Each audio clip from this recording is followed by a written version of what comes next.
प्रातःकाल का समय, सोमवार का दिन।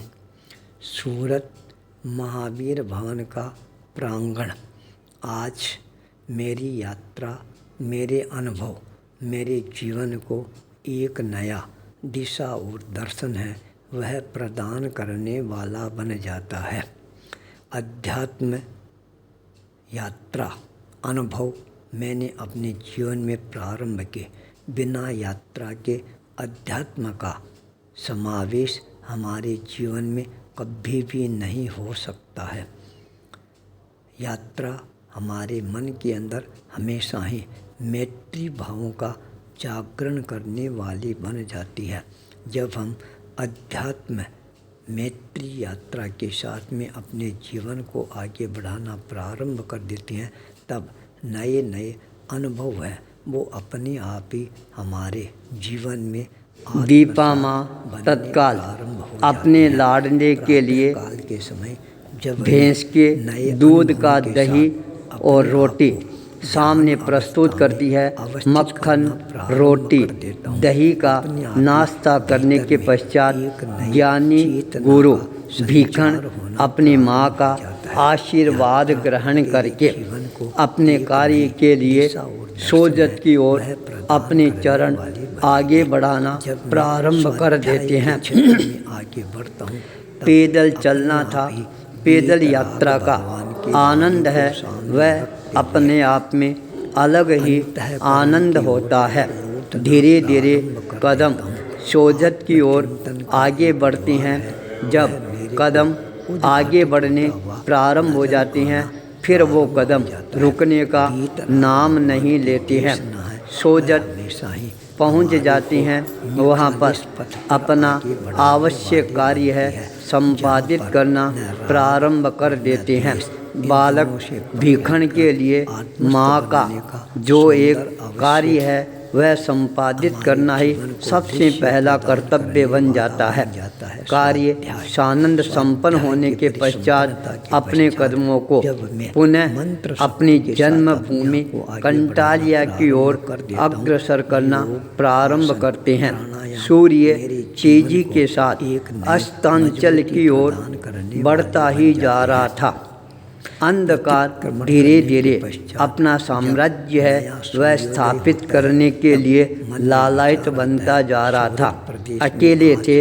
पैदल चलते समय अकेले को रास्ता लंबा नजर आना प्रारंभ हो जाता है। उसी समय ठाकर शिवदान सिंह जी वो भी अपना कार्य संपादित करके कंटालिया की तरफ आगे बढ़ रहे थे। दोनों में मित्रता थी। दोनों आपस में मिलकर बातें करते हुए आगे बढ़ना प्रारंभ कर देते हैं। पर ठाकर शिव सिंह जी के एक भयंकर बीमारी थी, वो तंबाकू है। अवश्य ही सूंघते थे। जब तंबाकू का नशा चढ़ता तब उनके पैरों में जान आ जाती थी। अचानक तंबाकू था वह समाप्त हो जाता है। चाल लड़खड़ाना प्रारंभ कर देती है और कहती है, भीखण अब मेरे से नहीं चला जाएगा।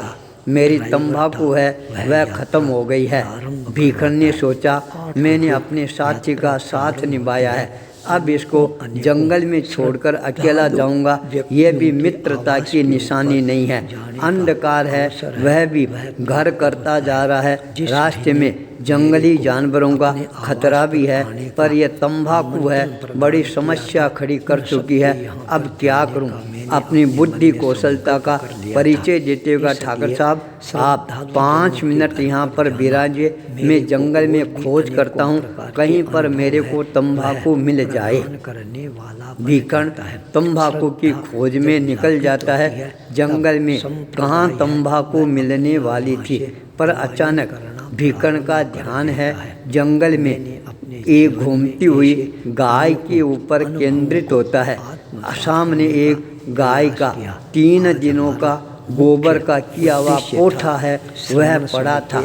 जिसका रंग है वह भी धीरे धीरे भूरे रंग के रूप में परिवर्तित हो जाता है। भीखन उस छाने को अपने हाथ में उठाता है, अपने अंगुली से धीरे धीरे रगड़ना प्रारंभ करता है तो वह छाना बारीक होता हुआ नीचे गिरना प्रारंभ होता है। उसको इकट्ठा करके थोड़ा सा हाथ से मसकल फूंक देकर उसको एकदम तंबाकू की तरह बनाकर एक पुड़िया के अंदर बांध लेते हैं। उस पुड़िया को लेकर भीखन अपने मित्र शिव सिंह जी के पास में पहुंचता है, निवेदन करता है, ठाकर साहब तंबाकू मिल तो गई है पर उतनी अच्छी नहीं है जितनी अच्छी होनी चाहिए। लगता है कोई राहगीर जा रहा था, उसकी जेब से गिर गई है और ये पुड़िया मेरे को मिली है।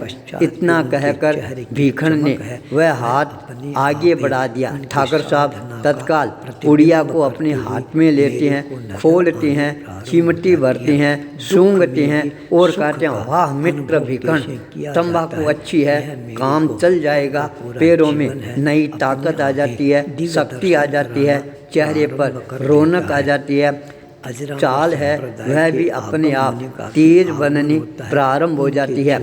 तेजी के साथ अपने मित्र के साथ भी है। वहाँ से मुलाकात करने के पश्चात मेरा मुख्य उद्देश्य बन जाता है मेरे संसार पक्ष से छोटे भाई मुल्तान के गांव निकट आ गया है और तत्काल गांव में प्रवेश कर जाते हैं। कहते हैं, ठाकर साहब तंबाकू व नशा कैसा रहा? ठाकर ने कहा, भीखन बहुत अच्छा रहा। तब भीखन मुस्कुराना प्रारंभ कर देता है, कहता है, ठाकुर साहब ये तंबाकू नहीं, ये तो गाय का गोबर मारिए और मैंने इसको तंबाकू के रूप में आपके सामने प्रस्तुत किया। भीखन की यह करामात देखकर मित्र शिव सिंह जी के चेहरे पर भी मुस्कुराहट दौड़नी प्रारंभ हो जाती है।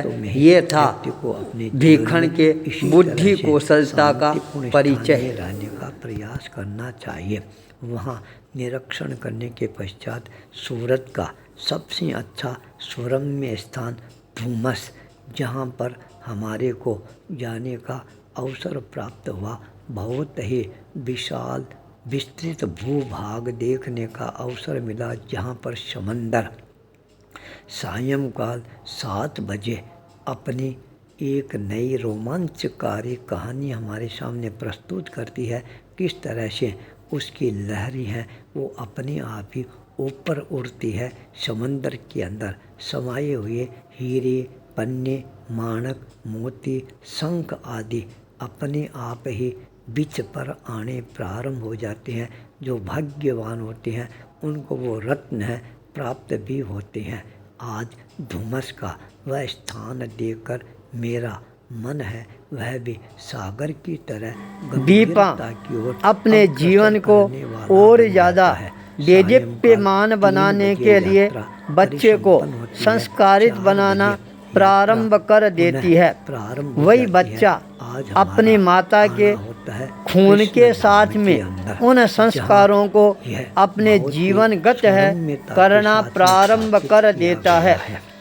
दीपा माँ एक एक दिन में एक एक नया संस्कार है वह बालक के जीवन को और ज़्यादा नए रूप में प्रदान करना प्रारंभ कर देती है। माता का जो संस्कार होता है वही बच्चे के लिए आगे जीवन प्रदान करने वाला बन जाता है। माता का संबंध बच्चे के नाल के साथ में जुड़ा हुआ रहता है।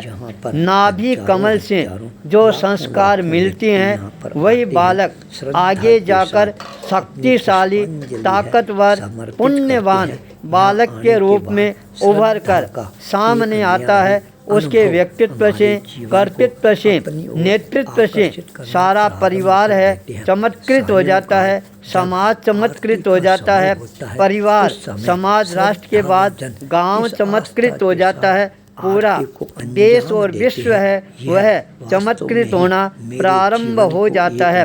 वह चमत्कारिक व्यक्तित्व जब जन्म ग्रहण करता है वह जन्मदिन उस बालक के लिए नहीं, पूरे संसार के लिए एक नया प्रकाश है। वह पैदा करने वाला बन जाता है। जब बालक का जन्म होता है, सकलेचा परिवार खुशियों से नहाना प्रारंभ कर देता है। जब नामकरण का समय आता है, वही बालक आगे जाकर सारे संसार के अंदर अपने आप को प्रतिष्ठित करना प्रारंभ कर देता है। वह बालक विश्व के अंदर अपने नाम का डंका बजाना प्रारंभ कर देता है। आगे जाकर भीखण के नाम से प्रसिद्धि प्राप्त करता है। भीखण आचार्य भूपेंद्र।